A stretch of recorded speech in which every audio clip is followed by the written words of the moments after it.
Sejam bem-vindos ao Alma Books, o seu destino para os clássicos da literatura universal. Aqui, cada livro ganha vida, e sua imaginação pode voar livremente. Se você curtir a jornada, deixe seu like e inscreva-se para não perder nenhuma de nossas aventuras literárias. Aproveite! Platão. A República. Livro 10. Sócrates. E se afirmo que a nossa cidade foi fundada da maneira mais correta possível, é, sobretudo, pensando no nosso regulamento sobre a poesia que o digo. Glauco. Que regulamento? Sócrates. O de não admitir em nenhum caso a poesia imitativa. Parece-me mais do que evidente que seja absolutamente necessário recusar admiti-lo, agora que estabelecemos uma distinção clara entre os diversos elementos da alma. Glauco. Não compreendi bem.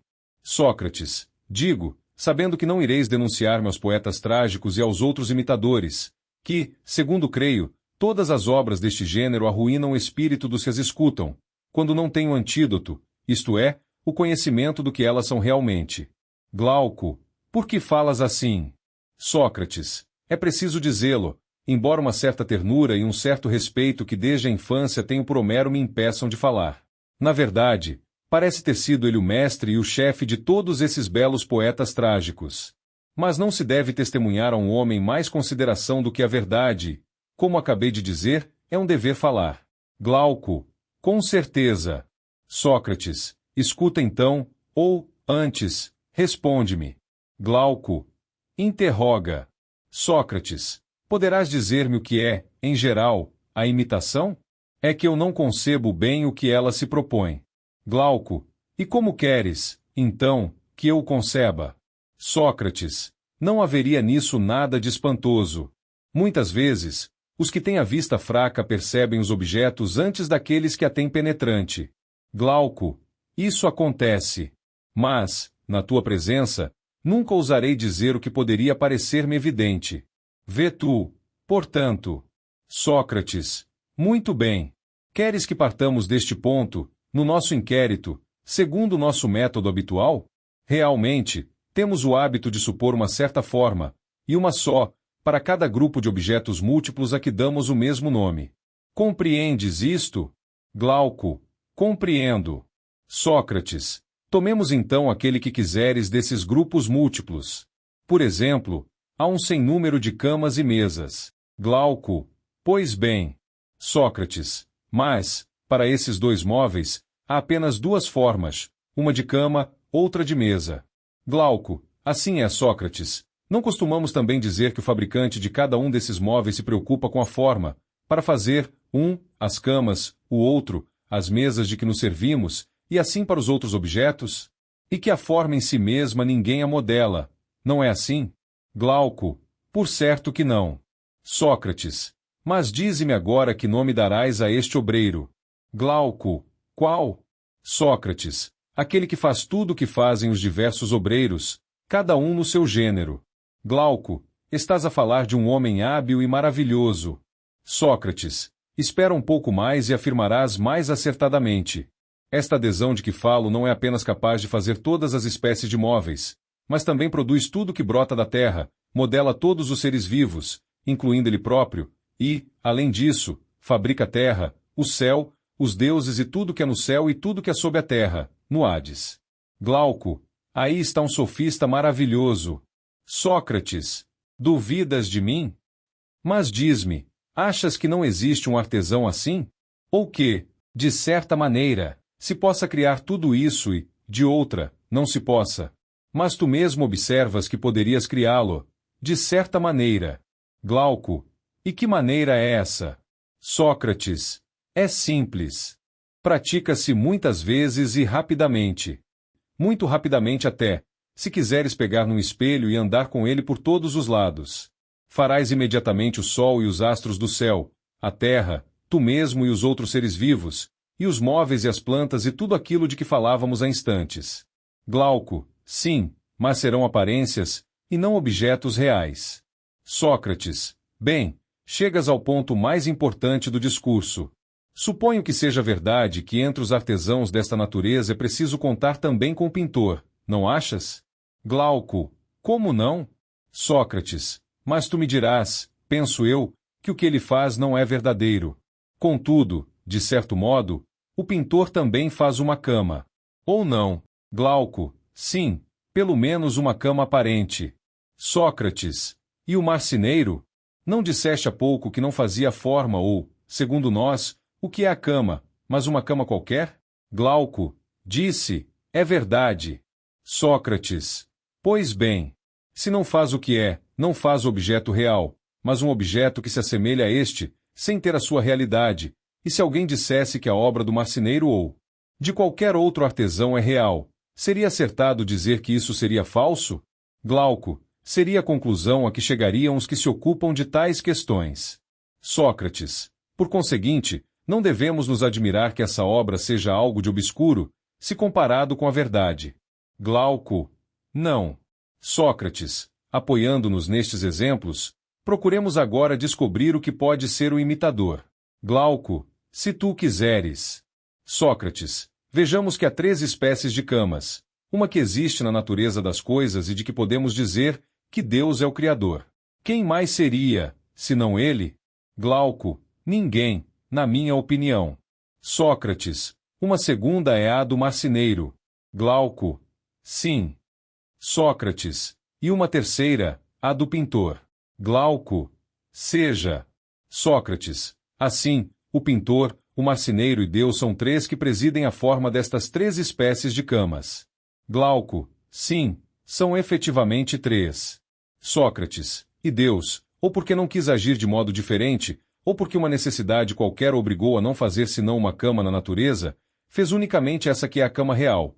Mas 2 camas desta espécie, ou várias, Deus nunca as produziu nem as produzirá. Glauco, por quê? Sócrates, pois, se fizesse somente 2, manifestar-se-ia uma terceira de que essas 2 reproduziriam a forma, e esta cama é que seria a cama real, não as outras 2. Glauco, tens razão.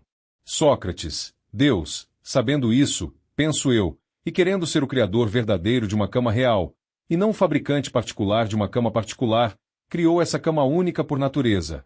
Glauco, assim me parece. Sócrates, queres então que demos a Deus o nome de criador natural deste objeto ou qualquer outro nome semelhante?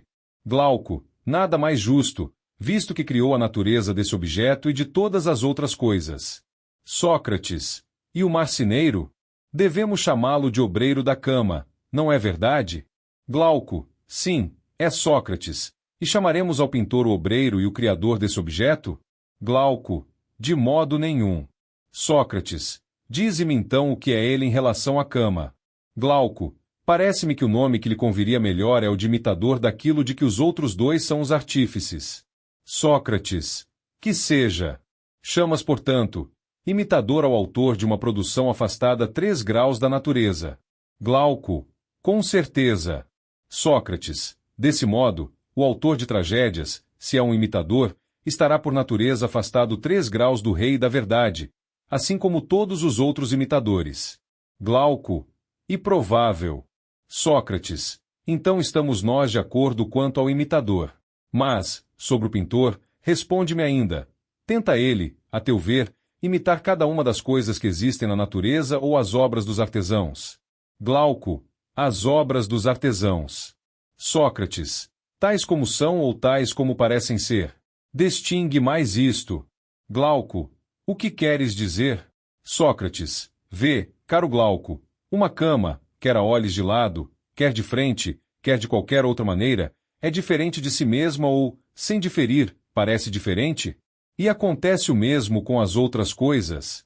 Glauco, sim, o objeto parece diferente, mas não é Sócrates. Agora, considera este ponto.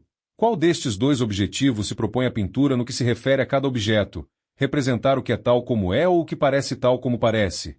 É a imitação da aparência ou da realidade? Glauco, da aparência. Sócrates, sendo assim, a imitação está longe da verdade. Se modela todos os objetos, é porque respeita apenas a uma pequena parte de cada um, a qual, por seu lado, não passa de uma sombra. Diremos, por exemplo, que o pintor nos representará um sapateiro, um carpinteiro ou qualquer outro artesão, sem ter o mínimo conhecimento do seu ofício. Contudo, se for bom pintor, tendo representado um carpinteiro mostrando de longe, enganará as crianças e os homens tolos, porque terá dado sua pintura a aparência de um carpinteiro autêntico. Glauco, é correto. Sócrates, aí está.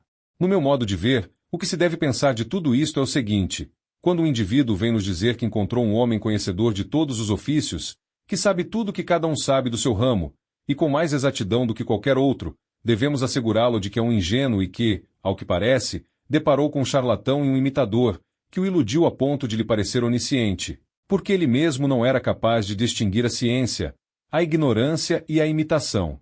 Glauco, é a mais pura verdade. Sócrates, devemos, assim, considerar agora a tragédia e Homero, que é o seu pai, visto que ouvimos certas pessoas dizerem que os poetas trágicos são versados em todas as artes, em todas as coisas humanas relativas à virtude e ao vício e até às coisas divinas. Dizem elas que é necessário que o bom poeta, se quer criar uma obra bela, conheça os assuntos de que trata, pois, de outro modo, não será capaz de criar. Precisamos, assim, ver se essas pessoas, tendo deparado com imitadores desta natureza, não foram enganadas pela contemplação das suas obras, não notando que estão afastadas no terceiro grau do real e que, mesmo desconhecendo a verdade, é fácil executá-las, porque os poetas criam fantasmas, e não seres reais. Ou se a sua afirmação tem algum sentido e se os bons poetas sabem realmente aquilo de que, no entender da multidão, falam tão bem. Glauco, certamente, temos de ver isso. Sócrates, achas que, se um homem fosse capaz de fazer tanto objeto a imitar como a imagem, preferiria consagrar a sua atividade à fabricação das imagens e poria esta ocupação no primeiro plano da sua vida, como se para ele não houvesse nada melhor? Glauco, penso que não. Sócrates, porém, se fosse mesmo versado no conhecimento das coisas que imita, suponho que se dedicaria muito mais a criar do que a imitar, que procuraria deixar atrás de si um grande número de obras belas, assim como monumentos, e que estaria muito mais interessado em ser honrado pelos outros do que em honrar.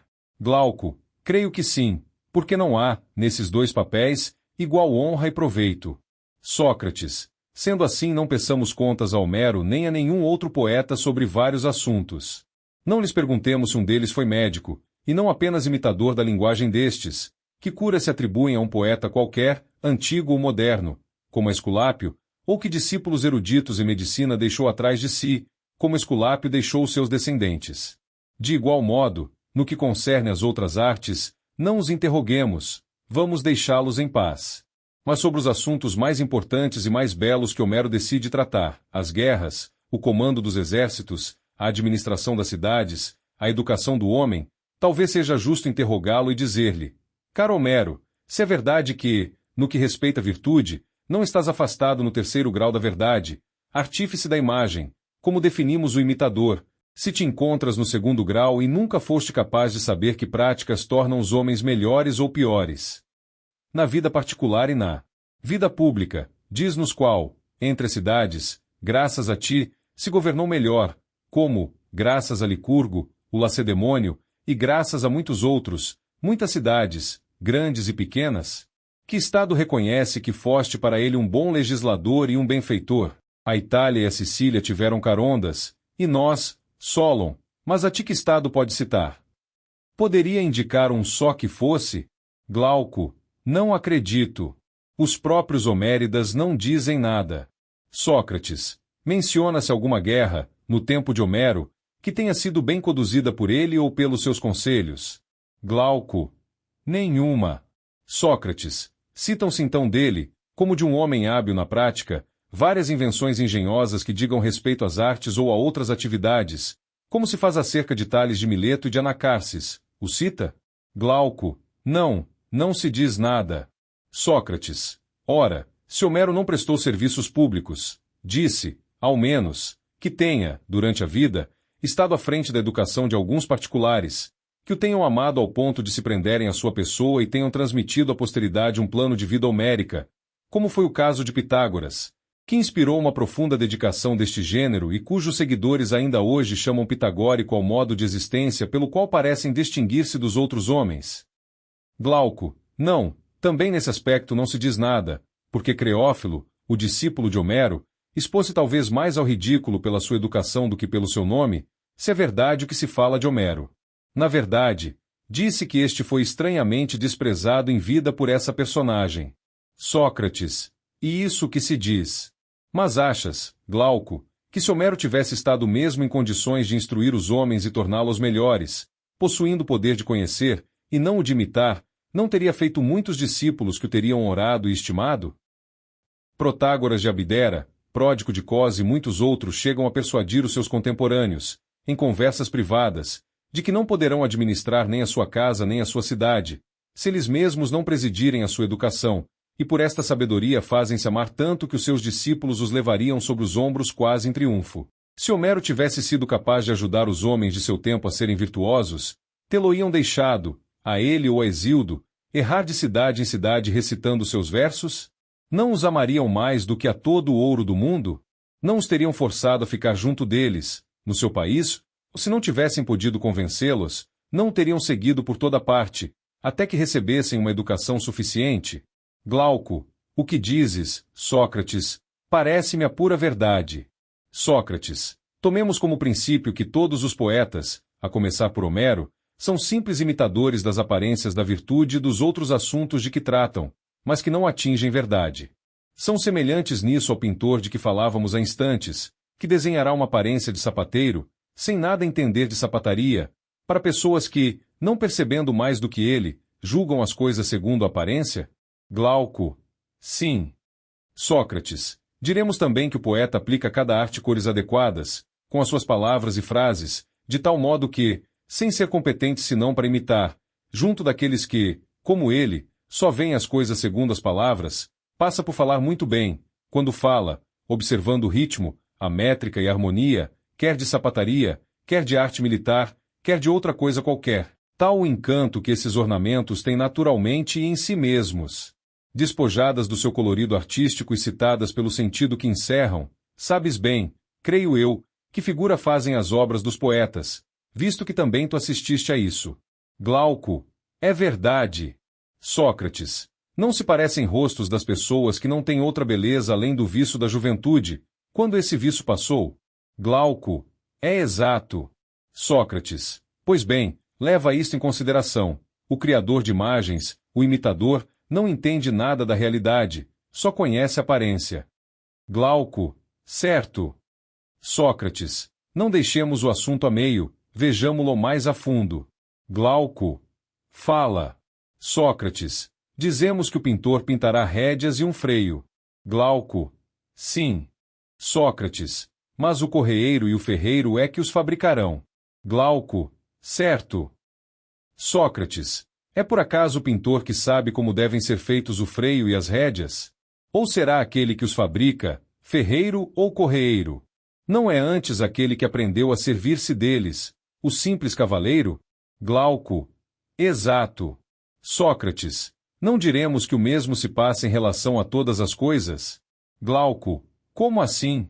Sócrates. Há três artes que correspondem a cada objeto, as do uso, da fabricação e da imitação. Glauco. Sim, há. Sócrates. Mas qual será o objetivo da beleza, da perfeição de um móvel, de um animal, de uma ação, senão o uso, com vista ao qual cada coisa é feita, quer pela natureza, quer pelo homem? Glauco. Não será nenhum outro. Sócrates. Em sendo assim, é forçoso que aquele que utiliza uma coisa seja o mais experimentado e informe o fabricante das qualidades e defeitos da sua obra, baseado no uso que faz dela. Por exemplo, o tocador de flauta informará o fabricante acerca das flautas que poderão servir-lhe para tocar, dir-lhe-á como deve fazê-las, e aquele obedecerá. Glauco. Indubitavelmente. Sócrates. Portanto, o que conhece vai se pronunciar sobre as flautas boas e más, e o outro trabalhará confiando nele. Glauco. Certamente. Sócrates. Assim, em relação ao mesmo instrumento, o fabricante tem, acerca da sua perfeição ou imperfeição, uma confiança que será exata, porque está em ligação com aquele que sabe e é obrigado a ouvir as suas opiniões, mas é quem utiliza quem tem a ciência. Glauco. Perfeito. Sócrates. Mas o imitador estará na posse do uso da ciência das coisas que representa, saberá se elas são belas e corretas ou não, ou terá delas uma opinião justa porque será obrigado a conviver com o que sabe e a receber as suas instruções, quanto maneira de representá-las? Glauco. Nem uma coisa nem outra. Sócrates. O imitador não tem, portanto, nem ciência nem opinião justa no que diz respeito à beleza e aos defeitos das coisas que imita? Glauco, não, ao que me parece. Sócrates, será então encantador o imitador em poesia, pela sua sapiência dos assuntos tratados? Glauco, nem tanto assim. Sócrates, no entanto, não deixará de imitar, sem saber por que motivo uma coisa é boa ou má, mas deverá fazê-lo daquilo que parece belo à multidão e aos ignorantes. Glauco, e o que mais poderia ser feito? Sócrates, aí estão, segundo parece, dois pontos sobre os quais estamos de acordo. Em primeiro lugar, o imitador não tem nenhum conhecimento válido do que imita, e a imitação é apenas uma espécie de jogo infantil. Em segundo, os que se consagram à poesia trágica, quer componham em versos jâmbicos, quer em versos épicos, são imitadores em grau supremo. Glauco, com toda certeza. Sócrates, mas, por Zeus, essa imitação não está afastada no terceiro grau da verdade? Glauco, está. Sócrates, além disso, sobre que outro elemento o homem exerce o poder que tem? Glauco, ao que te referires? Sócrates, vê, mesma grandeza, olhada de perto ou de longe, não parece igual. Glauco, não. Sócrates, e os mesmos objetos parecem tortos ou inteiros consoante os olhamos na água ou fora dela, ou côncavos ou convexos devido à ilusão visual produzida pelas cores. E evidente que tudo isto lança perturbação na nossa alma. Dirigindo-se a esta disposição da nossa natureza, a pintura sombreada não deixa de tentar nenhum processo de magia, como é também o caso do charlatão e de muitas outras invenções deste gênero. Glauco, é verdade. Sócrates, ora, não se descobriram na medida, no cálculo e no peso excelentes auxiliares contra tais ilusões, de modo que o que prevalece em nós não é a aparência de grandeza ou pequenez, de quantidade ou peso, mas o parecer daquilo que contou, mediu, pesou? Glauco, sem dúvida. Sócrates, e estas operações competem ao elemento racional da nossa alma, não é assim? Glauco, sim, efetivamente. Sócrates, mas não acontece diversas vezes, depois de ter medido e assinalado que tais objetos são, em relação a outros, maiores, menores ou iguais, receber ao mesmo tempo a impressão contrária a propósito dos mesmos objetos? Glauco, sim. Sócrates, pois bem, não declaramos que era impossível que o mesmo elemento tivesse, sobre as mesmas coisas e ao mesmo tempo, duas opiniões contrárias? Glauco, sim, declaramos. Sócrates, por consequência, o que, na alma, opina contrariamente medida não forma, com o que opina conformemente medida, um único e mesmo elemento? Glauco, com efeito, não. Sócrates, mas por certo que o elemento que confia na medida e no cálculo é o melhor da alma. Glauco, sim. Sócrates, então, o que é contrário será um elemento inferior de nós mesmos. Glauco, é como vejo. Sócrates, era esta a conclusão que queria conduzir-vos quando dizia que a pintura, e costumeiramente toda espécie de imitação, realiza sua obra longe da verdade, que se relaciona com o elemento de nós mesmos que se encontra afastado da sabedoria e não se propõe, com essa ligação e amizade, nada de saudável nem de real. Glauco, exato. Sócrates, desse modo, a imitação só dará frutos medíocres, sendo que é uma coisa medíocre unida a um elemento medíocre. Glauco, assim me parece. Sócrates, mas será assim apenas com a imitação que se dirige à vista ou também com a que se dirige ao ouvido, e a que chamamos poesia? Glauco, com certeza, será assim também com a última. Sócrates, não vamos nos ater, no entanto, a esta semelhança da poesia com a pintura. Voltemo-nos para esse elemento do espírito com que está relacionada a imitação poética e vejamos se é desprezível ou precioso. Glauco, e o que temos de fazer? Sócrates, elaboremos a pergunta da seguinte maneira. A imitação, segundo cremos, representa os indivíduos que agem voluntariamente ou à força, pensando, segundo os casos, que agiram bem ou mal e entregando-se em todas estas conjunturas quer a dor, quer a alegria. Algo mais além disso? Glauco, nada. Sócrates, em todas estas situações, o homem está de acordo consigo mesmo? Ou, do modo como estava em desacordo a respeito da vista, tendo ao mesmo tempo duas opiniões diferentes dos mesmos objetos, está igualmente, no que se refere à sua conduta, em contradição e em luta consigo mesmo? Mas algo me diz que não temos de concordar com este ponto. A bem da verdade, no que dissemos atrás, reconhecemos tudo isso e que a nossa alma está cheia de contradições desta natureza, que nela se manifestam ao mesmo tempo. Glauco, e falamos com razão. Sócrates, é verdade, tivemos razão. Mas julgo necessário analisar agora o que então omitimos. Glauco, o que será? Sócrates, dizíamos nós que um homem de caráter moderado, a quem sucede uma desgraça, como a perda de um filho ou qualquer outro objeto de seu apreço, suporta essa perda mais facilmente do que qualquer outro. Glauco, sem dúvida. Sócrates, então, vejamos. Pensas que ele não ficará de modo nenhum aflito ou, sendo impossível tal indiferença, mostrar-se-á moderado na sua dor? Glauco, a segunda alternativa é a verdadeira, certamente. Sócrates, e quando achas que ele lutará contra a dor e lhe resistirá? Quando estiver sendo observado pelos seus semelhantes ou quando ficar só, à parte, consigo mesmo? Glauco, procurará se dominar mais quando estiver sendo observado. Sócrates, porém, uma vez só, ousará, suponho, proferir muitas palavras que teria vergonha que fossem ouvidas e fará muitas coisas que não suportaria que o vissem fazer. Glauco, é como penso. Sócrates, então, o que o obriga a conter-se não é a razão e a lei, e o que leva a afligir-se não é o próprio sofrimento. Glauco, é verdade. Sócrates, quando dois impulsos contrários se produzem ao mesmo tempo no indivíduo, com relação aos mesmos objetos, dizemos que há necessariamente nele dois elementos. Não é assim? Glauco, como não? Sócrates, e um desses elementos está disposto a obedecer à lei em tudo o que ela prescreve. Glauco, como? Sócrates, a lei diz que não há nada mais belo do que manter a calma, tanto quanto possível, na infelicidade, e não se afligir, porque não se pode distinguir com clareza o bem do mal que ela comporta. Não se ganha nada em indignar-se, nenhuma das coisas humanas merece ser tomada muito a sério, e, numa ocasião dessas, agindo com destempero, seria impossível ver o que estaria vindo em nosso socorro, porque nosso desgosto nos impediria. Glauco, do que falas? Sócrates, reflito sobre o que nos aconteceu. Como num lançamento de dados, devemos, de acordo com o lote que nos toca, restabelecer os nossos assuntos pelos meios que a razão nos prescreve como sendo os melhores, indo de encontro a qualquer coisa, não agir como as crianças, que, agarrando-se à parte magoada, perdem o tempo a gritar, mas, pelo contrário, lutar por habituar a nossa alma a ir o mais depressa possível tratar o ferimento, erguer o que está por terra e fazer calar os lamentos mediante a aplicação do remédio. Glauco, temos aí, com certeza, o melhor a fazer nos acidentes que nos ocorrem. Sócrates, bem, segundo dizemos, é o melhor elemento de nós mesmos que quer seguir a razão.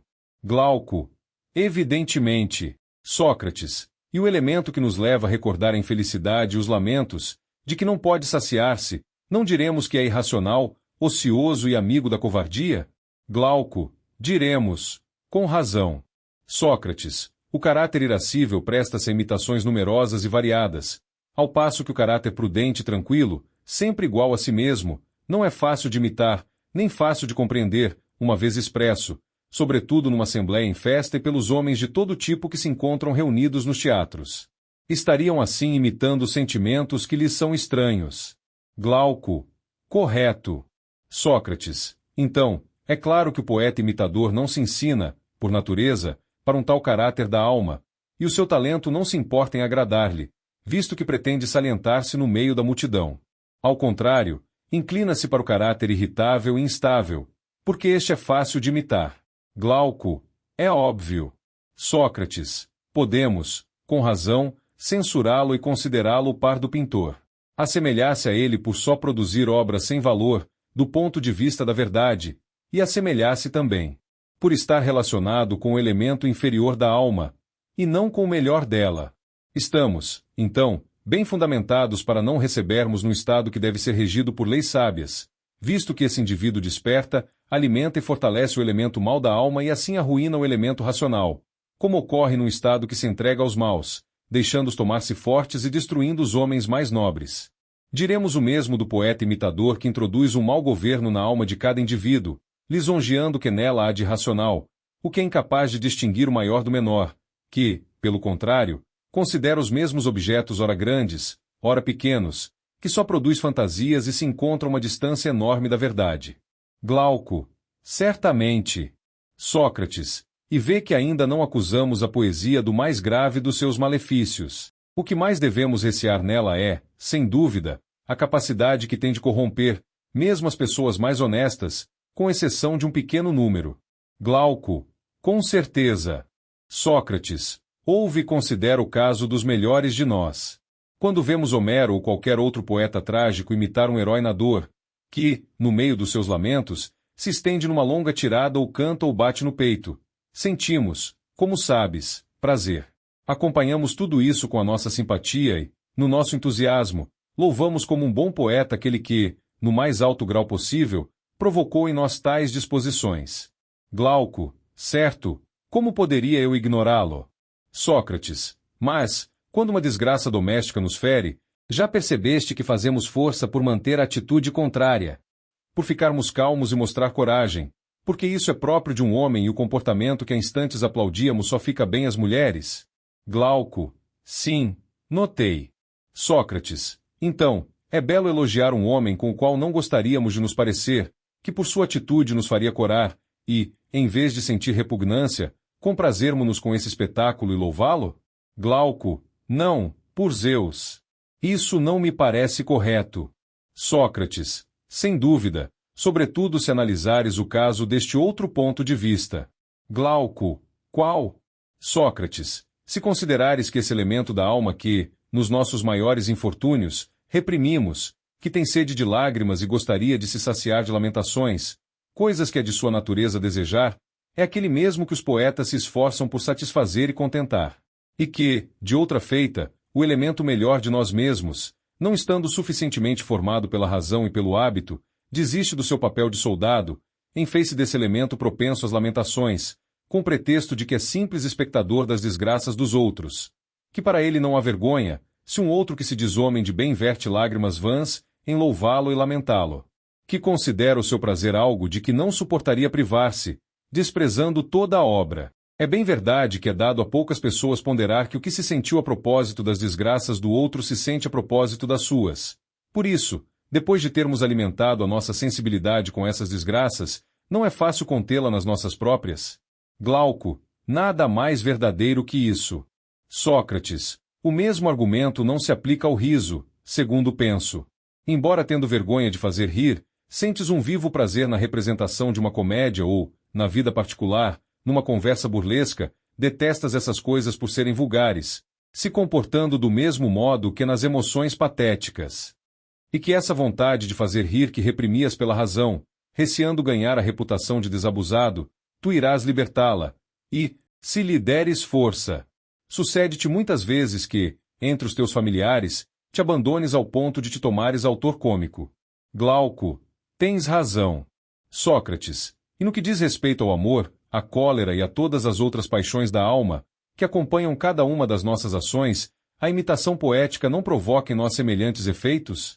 Fortalece-as regando-as, quando certo seria secá-las, faz com que reinem sobre nós, quando deveríamos reinar sobre elas, para nos tornarmos melhores e mais felizes, em vez de sermos mais viciosos e miseráveis. Glauco, está certo. Mais uma vez. Sócrates, então, Glauco, quando encontrares panegiristas de Homero, dizendo que este poeta se educou na Grécia e que, para administrar os negócios humanos ou ensinar a sua prática, deve-se basear nele, estudá-lo e viver regulando de acordo com ele toda a existência. Deve saudá-los e acolhê-los com respeito, como se fossem homens tão virtuosos quanto possível, e conceder-lhes que Homero é o príncipe da poesia e o primeiro dos poetas trágicos, mas saber também que matéria de poesia não se devem admitir na cidade senão os hinos em honra dos deuses e os elogios das pessoas de bem. Se, pelo contrário, admitires a musa voluptuosa, o prazer e a dor serão os reis da tua cidade, em vez da lei desse princípio que, de comum acordo, sempre foi considerado melhor. A razão. Glauco. Exatamente. Sócrates, tínhamos isto a ser dito, visto que voltamos a falar da poesia, para nos justificar de termos banido do nosso estado uma arte desta natureza. A razão obrigava-nos a isso. E digamos-lhe também, para que ela não nos acuse de dureza e rudeza, que é a antiga dissidência entre a filosofia e a poesia. Testemunham nos seguintes aspectos: a cadela arisca que ladra para o dono, o homem que passa por grande nas palavras vãs dos loucos, o magote das cabeças magistrais, as pessoas que se atormentam a subtrair porque estão na miséria e 1000 outros que marcam a sua velha oposição. Declaremos, porém, que, se a poesia imitativa puder provar-nos com boas razões que tem o seu lugar numa cidade bem policiada, vamos recebê-la com alegria, porquanto temos consciência do encanto que ela exerce sobre nós, mas seria ímpio trair o que se considera verdade. Aliás, meu amigo, não te sentes seduzido também, ainda mais quando a vês através de Homero? Glauco. Muito. Sócrates. Portanto, é justo que possa entrar, depois de se ter justificado, quer numa ode, quer em versos de qualquer outra medida. Glauco. Sem dúvida. Sócrates. Permitiremos até que os seus defensores que não são poetas, mas que amam a poesia, falem por ela em prosa e nos demonstrem que não é apenas agradável, mas também útil ao governo dos estados e à vida humana. E iremos ouvi-los com boa vontade, visto que será proveitoso para nós se ela se revelar tão útil como agradável. Glauco. Por certo que teremos a lucrar. Sócrates. Porém, meu caro amigo, se ela não se nos apresentar assim, faremos como aqueles que se amaram, mas que, tendo reconhecido que o seu amor não era proveitoso, se desligam, contrariados, é cedo, mas se desligam. Também nós, por um efeito do amor que a educação das nossas belas repúblicas fez nascer em nós por essa poesia, estaremos dispostos a ver manifestar-se a sua excelência e altíssima verdade. No entanto, enquanto não for capaz de justificar-se, escutá-la-emos repetindo, como um encantamento que nos previna contra ela, as razões que acabamos de enumerar, com receio de cair nesse amor de infância que é ainda o da maioria dos homens. Repetiremos, então, que não se deve tomar a sério uma tal poesia, como se, sendo ela própria séria, chegasse verdade, mas que, ao contrário, é preciso, ao escutá-la, tomar cautela, receando pelo governo da alma, e, enfim, ter como lei tudo o que dissemos acerca da poesia. Glauco. Estou inteiramente de acordo. Sócrates. Com efeito, é um grande combate, amigo Glauco, sim, maior do que se pensa, aquele em que se trata de nos tornarmos bons ou maus. Por isso, nem a glória, nem as riquezas, nem a dignidade, nem mesmo a poesia, merecem que nos deixemos resvalar para o desprezo da justiça e das outras virtudes. Glauco, estou de pleno acordo, e julgo que não há ninguém que deixe de concordar também. Sócrates. Mas ainda não falamos das recompensas maiores e dos prêmios reservados à virtude. Glauco. Devem ser extraordinariamente grandes se são maiores ainda do que os que enumeramos. Sócrates. Mas o que, sendo tão grande, poderia ter lugar num curto espaço de tempo, visto que todo esse tempo que separa a infância da velhice é bem curto em comparação com a eternidade? Glauco. Não é nada. Sócrates. Ora, achas que um ser imortal deva inquietar-se com um período tão curto como esse, e não com a eternidade? Glauco. Claro que não. Mas aonde queres chegar com esse discurso? Sócrates. Não observaste que a nossa alma é imortal? Glauco. Por Zeus, não. E tu poderás prová-lo? Sócrates. Sim, com certeza, mas creio até que tu poderias fazê-lo, pois não é difícil. Glauco. Para mim é. Mas gostaria de te ouvir demonstrar essa coisa fácil. Sócrates. Ouve. Glauco. Fala. Sócrates. Reconheces que há um bem e um mal? Glauco. Sim. Sócrates. Mas os concebe como eu? Glauco. Como? Sócrates. O que destrói e corrompe as coisas é o mal. O que as conserva e desenvolve é o bem. Glauco. De acordo. Sócrates. Pois bem. Quando um desses males se prende a uma determinada coisa, não faz com que se deteriore e não acaba por dissolvê-la e destruí-la totalmente? Glauco. Sim. Sócrates. Então, são o mal e o vício próprios, por natureza, de cada coisa que a destroem, e, se esse mal não a destrói, nada mais poderia fazê-lo. Na verdade, o bem nunca destruirá o que quer que seja, assim como que não é nem um bem nem um mal. Glauco. Na verdade, como seria isso possível? Sócrates. Se encontrarmos na natureza um ser que o seu mal torna vicioso, sem, no entanto, poder destruí-lo e perdê-lo, saberemos de antemão que para um ser assim constituído não há destruição possível? Glauco. Sim, ao que parece. Sócrates. Mas como? Não há nada que tome a alma má? Glauco, sim, há todos os vícios que enumeramos. A injustiça, a intemperança, a covardia, a ignorância. Sócrates, será então que um desses vícios a dissolve e a corrompe? Sendo assim, não nos enganamos ao julgar que o homem injusto e insensato, apanhado em flagrante delito de crime, é perdido pela injustiça, sendo esta o mal da alma. Encara antes o assunto desta maneira. A doença, que é o vício do corpo, mina-o, o destrói e o reduz a já não ser corpo. E todas as coisas de que falávamos há instantes, devido ao seu próprio vício, que se instala nelas e as destrói, acabam no aniquilamento, não é assim? Glauco, é Sócrates. Considera, então, a alma da mesma maneira. É verdade que a injustiça ou qualquer outro vício, ao instalar-se nela, a corrompe e a faz mirrar até levá-la à morte e separá-la do corpo? Glauco, de modo nenhum. Sócrates, por outro lado, seria absurdo imaginar que um mal estranho pudesse destruir uma coisa, e o seu próprio não. Glauco, sim, um completo absurdo. Sócrates, percebe então, Glauco, que a má qualidade dos alimentos, que é o seu vício próprio, por falta de frescor, por podridão, por qualquer outra deterioração, não é, segundo nos parece, o que deve destruir o corpo. Se a má qualidade dos alimentos provocar no corpo o mal que lhe é próprio, diremos que no momento da alimentação o corpo pereceu por causa da doença, que é propriamente o seu mal. Porém nunca acreditaremos que tenha sido destruído pelo vício dos alimentos, que são uma coisa, ao passo que ele é outra, ou seja, por um mal estranho que não teria originado mal ligado à sua natureza. Glauco, muito bem. Sócrates, por conseguinte, se a doença do corpo não provoca na alma a doença da alma, não devemos crer que a alma seja destruída por um mal estranho, sem a intervenção do mal que lhe é próprio, como se uma coisa pudesse ser destruída pelo mal de outra. Glauco, o teu raciocínio está certo.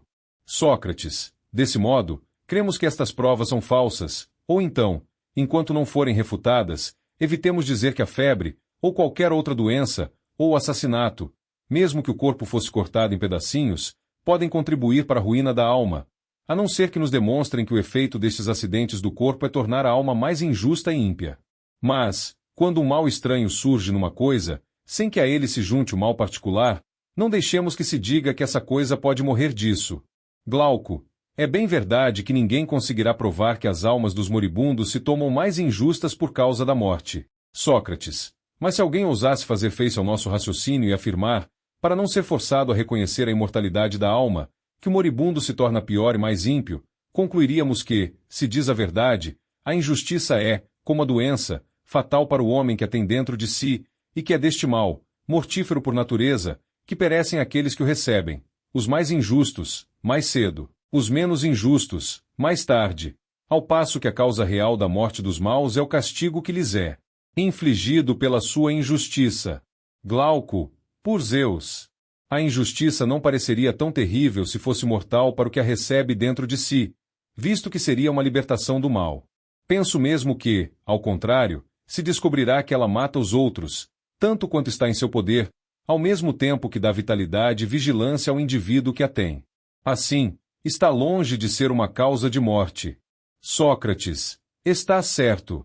Se a perversidade própria da alma, se o seu próprio mal, não a pode matar nem destruir, um mal destinado à destruição de uma coisa diferente levará muito tempo a destruir a alma ou qualquer outro objeto que não seja aquele a que está ligado. Glauco, sim, assim é Sócrates.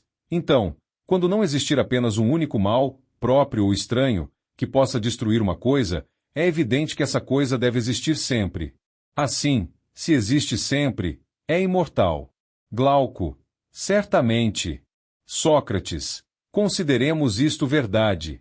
Porém, se assim é, podes conceber que são sempre as mesmas almas que existem, já que o seu número não pode diminuir, visto que nenhuma morre, nem aumentar. Desse modo, se o número dos seres imortais aumentasse, sabes que aumentaria com o que é mortal e, nesse caso, tudo seria imortal. Glauco, e assim. Sócrates, mas não acreditaremos nisso, pois iria contra a razão, nem também que, na sua essência, a alma esteja cheia de diversidade, de dissemelhança e de diferença consigo mesma. Glauco, como? Sócrates, não deve ser eterno, como vimos ocorrer para a alma, um composto de várias partes, se essas partes não formarem um conjunto perfeito. Glauco, não me parece mesmo possível. Sócrates, este argumento que acabo de apresentar e outros obrigam-nos a concluir que a alma é imortal. Para conhecer bem a sua natureza, outrossim, não devemos observá-la, como vimos fazendo, no estado de degradação em que apõe a sua união com o corpo e outras misérias. E preciso contemplá-la com atenção com os olhos do espírito, tal como é quando é pura. Então a veremos infinitamente mais bela e distinguiremos com mais clareza a justiça e a injustiça e todas as coisas de que acabamos de falar. O que dissemos da alma é verdadeiro em relação ao seu estado presente. Por isso, a vimos no estado em que poderíamos ver Glauco, o marinheiro. Teríamos muita dificuldade em reconhecer a sua natureza primitiva, porque as antigas partes do seu corpo foram umas partidas, outras gastas e totalmente desfiguradas pelas águas, e formaram-se partes novas, compostas de conchas, algas e seixos. Também vemos assim a alma, desfigurada por 1000 males. Mas eis, Glauco, o que se deve ver nela. Glauco, o quê? Sócrates, o seu amor pela verdade. Temos de considerar que objetos ela atinge, que companhias procura, devido ao seu parentesco com o divino, o imortal e o eterno. O que viria a ser se entregasse por completo a essa procura, se, levada por um nobre impulso, se erguesse do mar em que agora se encontra e sacudisse as pedras e as conchas que a cobrem, porque se alimenta de terra, crosta espessa e rude de areia e rocha que se desenvolveu à sua superfície nos festins ditos bem-aventurados. Aí então seria possível ver a sua verdadeira natureza, se é multiforme ou uniforme e como é constituída. Quanto ao presente, julgo que descrevemos perfeitamente as afecções que experimenta e as formas que toma no decurso da sua existência. Glauco, com certeza. Sócrates, mas que, não refutamos da discussão todas as considerações estranhas, evitando louvar a justiça por causa das recompensas ou da reputação que proporciona, como fizeram Hesíodo e Homero. Não descobrimos que a justiça é o bem supremo da alma considerada em si mesma e que esta deve realizar o que é justo, quer possua ou não o anel de Giges, e para além desse anel, o elmo de Hades? Glauco, e a mais pura verdade. Sócrates, então, Glauco, podemos, sem que nos censurem, restituir a justiça e as outras virtudes, independentemente das vantagens que lhes são próprias, as recompensas de toda espécie que a alma delas retira, da parte dos homens e dos deuses, durante a vida e depois da morte? Glauco, certamente. Sócrates, então me devolverás o que te emprestei durante a discussão? Glauco, o que é?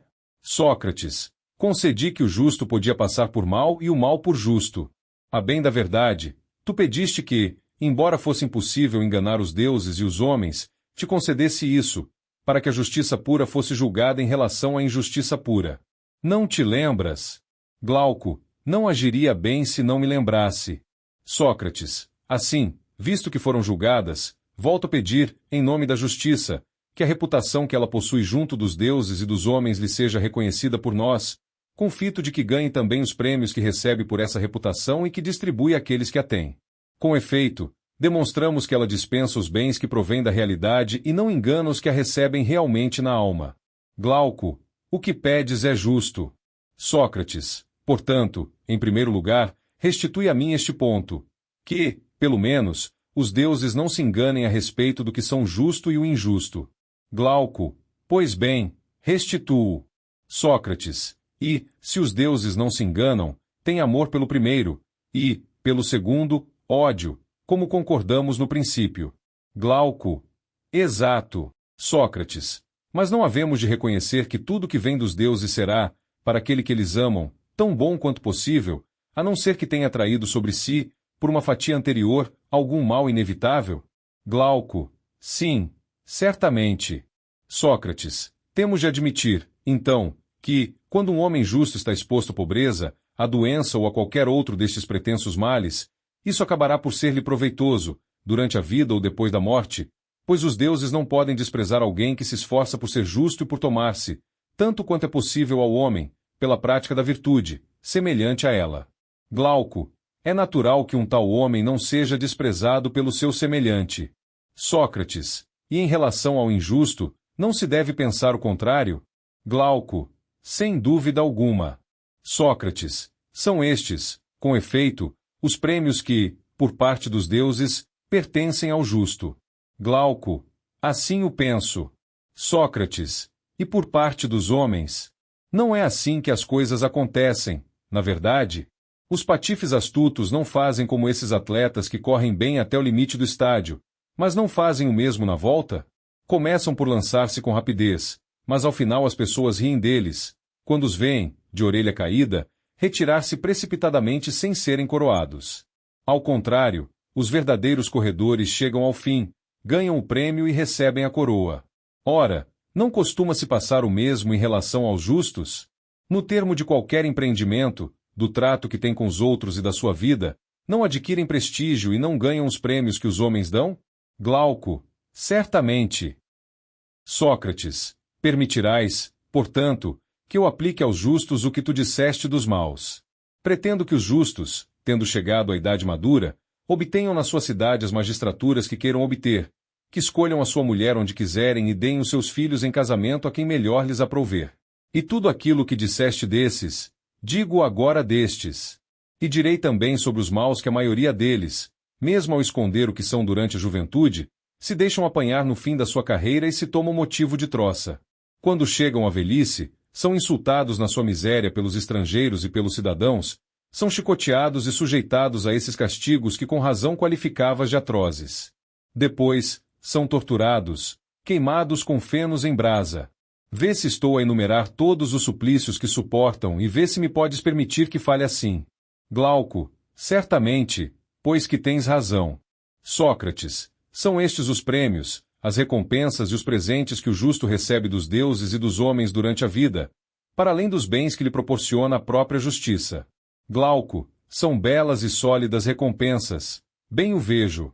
Sócrates, porém não são nada, nem pelo número nem pela grandeza, em comparação com o que aguarda, depois da morte, o justo e o injusto. E isto que se deve entender, a fim de que um e outro recebam até o fim o que lhes é devido pela argumentação. Glauco, dize, pois há bem poucas coisas que eu escute com mais deleite. Sócrates, não é a história de Alcino que te vou contar, mas há de um homem valoroso, filho de Armênio, originário de Panfilha. Ele morrera numa batalha. 10 dias depois, quando recolhiam os cadáveres já putrefatos, o seu foi encontrado intacto. O levaram para casa, a fim de o enterrarem, mas, ao 12º dia, quando estava estendido na pira, ressuscitou. Assim que recuperou os sentidos, contou o que tinha visto no além. Quando, disse ele, a sua alma deixara o corpo, pusera-se a caminhar com muitas outras, e juntos chegaram a um lugar divino onde se viam na terra 2 aberturas situadas lado a lado, e no céu, ao alto, 2 outras que lhes ficavam fronteiras. No meio estavam sentados juízes, que, tendo dado a sua sentença, ordenavam aos justos que se dirigissem à direita na estrada que subia até o céu, depois de terem posto à sua frente um letreiro contendo seu julgamento, e aos maus que se dirigissem à esquerda na estrada descendente, levando, eles também, mas atrás, um letreiro em que estavam indicadas todas as suas ações. Como ele se aproximasse, por seu turno, os juízes disseram-lhe que devia ser para os homens o mensageiro do além e recomendaram-lhe que ouvisse e observasse tudo o que se passava naquele lugar. Viu as almas que se iam, uma vez julgadas, pelas 2 aberturas correspondentes do céu e da terra. Pelas 2 outras entravam almas que, de um lado, subiam das profundezas da terra, cobertas de sujeira e pó. Do outro, desciam, puras, do céu, e todas essas aí que chegavam sem cessar, pareciam ter feito uma longa viagem. Chegavam à planície com alegria e acampavam aí como num dia de festa. As que se conheciam desejavam-se as boas-vindas, e as que vinham do seio da terra informavam-se do que se passava no céu.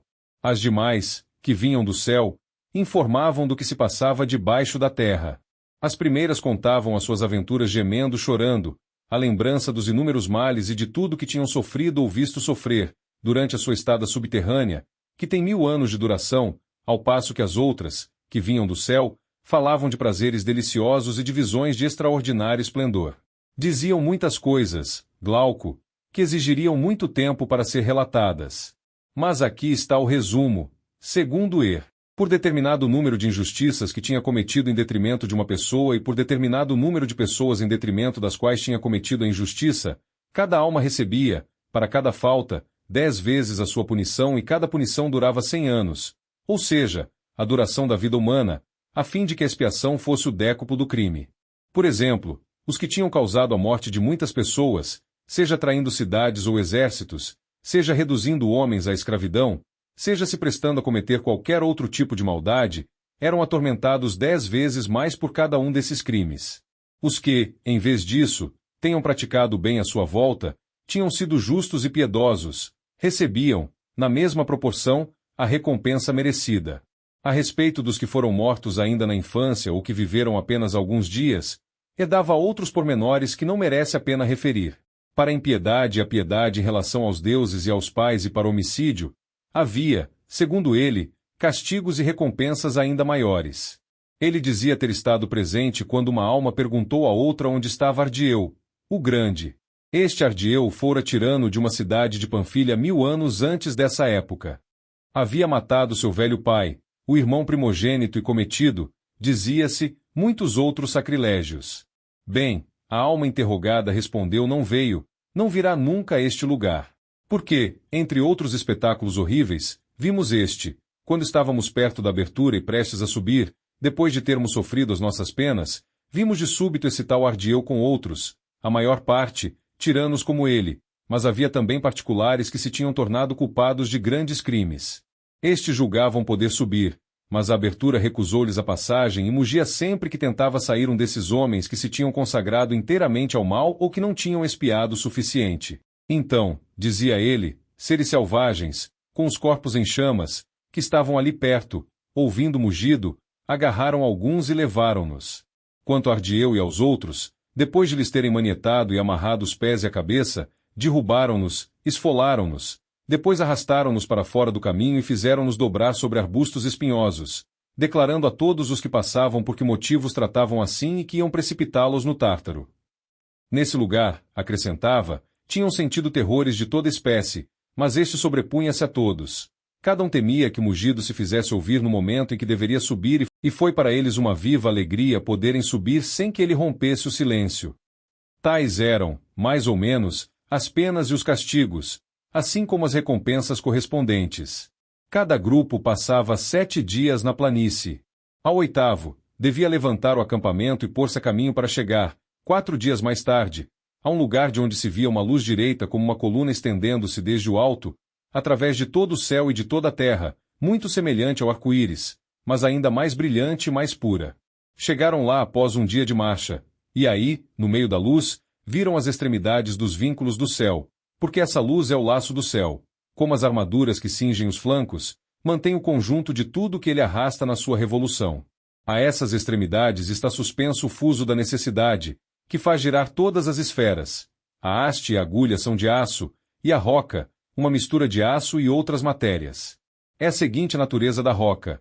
Quanto à forma, assemelhasse às deste mundo, mas, segundo o que dizia deve-se representá-la como uma grande roca oca por dentro, a qual se ajusta a outra roca semelhante, mas menor, do modo como se ajustam umas caixas às outras, e, igualmente, uma terceira, uma quarta e mais 4. Com efeito, há ao todo 8 rocas inseridas umas nas outras, deixando ver no alto seus bordos circulares e formando a superfície contínua de uma única roca em tomo da baste, que passa pelo meio da 8ª. O bordo circular da primeira roca, a que fica no exterior, é a mais larga, depois seguem esta ordem. Na segunda posição da 6ª, na terceira posição da 4ª, na 4ª posição da 8ª, na 5ª 7ª, na 6ª da 5ª, na 7ª da 3ª e na 8ª da 2ª. O primeiro círculo, o maior de todos, é o mais cintilante, o 7º brilha com mais vivo esplendor. O 8º tinge-se da luz que vem do 7º. O 2º e o 5º, que têm mais ou menos a mesma tonalidade, são mais amarelos que os anteriores. O 3º é o mais branco de todos, o 4º é avermelhado, e o 6º é o segundo mais alvo. Todo o fuso gira com o mesmo movimento circular, mas, no conjunto arrastado por este movimento, os 7 círculos interiores realizam lentas revoluções de sentido contrário ao do todo. Destes círculos, o 8º é ornais rápido, depois seguem-se o 7º, o 6º e o 5º, que ocupam a mesma posição em velocidade. Nesta mesma ordem, o 4º ocupava a terceira posição nesta rotação inversa, o 3º, a 4ª posição, e o 2º, a 5ª. O próprio fuso gira sobre os joelhos da necessidade. No alto de cada círculo está uma sereia, que gira com ele fazendo ouvir um único som, uma única nota, e estas 8 notas compõem em conjunto uma única harmonia. 3 outras mulheres, sentadas ao redor a intervalos iguais, cada uma num trono, as filhas da necessidade, ou seja, as moiras, vestidas de branco, com a cabeça coroada de grinaldas. Elas cantam acompanhando a harmonia das sereias, e são 3. Láquesis canta o passado, Cloto, o presente, e Atropo, o futuro. E Cloto toca de vez em quando com a mão direita no círculo exterior do fuso, para fazê-lo girar, enquanto Antropo, com a mão esquerda, faz girar os círculos interiores. Quanto a Láquesis, toca alternadamente no primeiro e nos outros, com uma e outra mão. Assim, quando chegaram, tiveram de se apresentar imediatamente a Láquesis. Antes disso, um hierofante os pôs por ordem. Depois, tirando dos joelhos de Láquesis destinos e modelos de vida, subiu a um estrado elevado e falou assim: Declaração da Virgem Láquesis, filha da necessidade, almas efêmeras, ides começar uma nova carreira e renascer para a condição mortal. Não é um gênio que vos escolherá, vós mesmos escolhereis o vosso gênio. Que o primeiro designado pela sorte seja o primeiro a escolher a vida que ficará ligado pela necessidade. A virtude não tem senhor. Cada um de vós, consoante a venera ou a desdenha, terá mais ou menos. A responsabilidade é daquele que escolhe. Deus não é responsável. A estas palavras, lançou os destinos e cada um apanhou o que caíra perto dele, exceto porque não lhe foi permitido. Cada um ficou então sabendo qual a posição que lhe tinha cabido por sorte. Depois, o hierofante estendeu diante deles modelos de vida em número muito superior ao das almas presentes. Havia de toda espécie, todas as vidas dos animais e todas as vidas humanas. Viam-se tiranias, umas que duravam até a morte, outras, interrompidas a meio caminho, que acabavam na pobreza, no exílio e na mendicância. Havia também vidas de homens famosos, quer pelo seu aspecto físico, beleza, força ou aptidão para a luta, quer pela sua nobreza, e grandes qualidades dos seus antepassados. Havia também as obscuras em todos os aspectos, e o mesmo acontecia para as mulheres. Mas essas vidas não implicavam nenhum caráter determinado da alma, porque esta devia por lei mudar consoante a escolha feita. Todos os outros elementos da existência estavam misturados com a riqueza, a pobreza, a doença e a saúde, e também os meios termos entre eles. Parece que é aqui, Glauco, que reside para o homem o maior perigo. Aqui está a razão porque cada um de nós, pondo de lado qualquer outro estudo, deve, sobretudo, preocupar-se em procurar e cultivar ver se está em condições de conhecer e descobrir o homem que lhe dará a capacidade e a ciência de distinguir as boas e as más condições, e, na medida do possível, escolher sempre as melhores. Tendo em mente qual é o efeito dos elementos de que acabamos de falar, tomado juntos e depois em separado, sobre a virtude de uma vida, conhecerá o bem e o mal que proporciona uma certa beleza, unida à pobreza ou à riqueza e acompanhada desta ou daquela disposição da alma. Quais são as consequências de um nascimento ilustre ou obscuro, de uma condição privada ou pública, da força ou da fraqueza, da facilidade ou da dificuldade em aprender e de todas as qualidades semelhantes da alma, naturais ou adquiridas, quando se misturam umas com as outras, para que, confrontando todas estas considerações e não perdendo de vista a natureza da alma, possa escolher entre uma vida má e uma vida boa, chamando má a que possa tomar a alma mais injusta e boa a que a torne mais justa, sem atender ao resto. Na verdade, vimos que, durante esta vida e depois da morte, é a melhor escolha que se pode fazer. E é preciso defender esta opinião com absoluta inflexibilidade ao descer ao Hades, para que também lá não se deixe deslumbrar pelas riquezas e pelos miseráveis objetos desta natureza. Não se exponha, lançando-se sobre tiranias ou condições afins, causando, assim, males sem número e sem remédio e sofrendo, por conseguinte, outros ainda maiores. Para saber, pelo contrário, escolher sempre uma condição intermediária e evitar os excessos nos dois sentidos, nesta vida, tanto quanto possível e em toda a vida futura, porque é a isto que se liga a maior felicidade humana. Pois bem, segundo o relato do mensageiro do além, o hierofante dissera, ao lançar os destinos, mesmo para o último a chegar, se fizer uma escolha sensata e perseverar com ardor na existência escolhida, há uma condição agradável, e não má. Que o primeiro a escolher não se mostre negligente e que o último não perca a coragem. Quando acabou de pronunciar estas palavras, disse aquele a quem couber o primeiro destino escolheu de imediato maior tirania e, arrebatado pela loucura e avidez, apossou-se dela sem prestar a devida atenção ao que fazia. E não viu que o destino implicava que o seu possuidor comeria os próprios filhos e cometeria outros horrores. Mas, depois de cair em si, bateu no peito e deplorou a sua escolha, esquecendo os avisos do hierofante, pois que, em vez de acusar a si mesmo por seus males, voltava-se contra a sorte, os demônios e tudo mais. Era um dos que vinham do céu. Tinha passado a vida anterior numa cidade bem policiada e aprendido a virtude por hábito e sem filosofia. E pode-se afirmar que, entre as almas assim pegas, as que vinham do céu não eram as menos numerosas, porque não tinham sido postas à prova pelos sofrimentos. Pelo contrário, a maior parte das que chegavam da terra, havendo sofrido e visto sofrer as outras, não se precipitavam na escolha. Daí que, como dos acasos do sorteio, a maior parte das almas trocasse um bom destino por um mau e vice-versa. E assim, se sempre que um homem nascesse para a vida terrestre se dedicasse salutarmente à filosofia e o destino não convocasse escolher entre os últimos, parece, segundo o que se conta do além, que não só seria feliz neste mundo, mas que a sua passagem deste mundo para o outro e o regresso se fariam não pelo rude caminho subterrâneo, mas pela via unida do céu. O espetáculo das almas que escolhem a sua condição, acrescentava Er, valia a pena ser visto, porque era digno de dó, ridículo e estranho. Com efeito, era segundo os hábitos da vida anterior que, a maioria das vezes, faziam a sua escolha. Ele dizia ter visto a alma que foi um dia a de Orfeu escolher a vida de um cisne, porque, por ódio ao sexo que lhe dera morte, não queria nascer de uma mulher. Tinha visto a alma de Tâmeras escolher a vida de um rouxinol, um cisne trocar a sua condição pela do homem e outros animais canouros fazerem o mesmo. A alma chamada em 20º lugar a escolher optou pela vida de um leão. Era a de Ajax, filho de Telamon, que não queria voltar a nascer no estado de homem, pois não tinha esquecido o julgamento das armas. A seguinte era a alma de Agamenon, tendo também aversão pelo gênero humano, por causa das desgraças passadas, trocou a sua condição pela de uma águia. A alma de Atalanta, estando junto com as que tinham obtido uma situação intermediária, considerando as grandes honras prestadas aos atletas, não pôde ir mais além e escolheu-as. Em seguida, viu a alma de Epeio, filho de Panopeu, passar a condição de mulher perita, e, ao longe, nas últimas filas, a do bobo Tercites revestir-se da forma de um macaco. Por fim, a alma de Ulisses, a quem a sorte fixara o último lugar, adiantou-se para escolher. Despojada da sua ambição pela lembrança das fadigas passadas, andou muito tempo à procura da condição tranquila de um homem comum. Com certa dificuldade, descobriu uma que jazia a um canto, desdenhada pelos outros. E, quando a viu, disse que não teria agido de maneira diferente se a sorte tivesse chamado em primeiro lugar, e alegre, escolheu-a.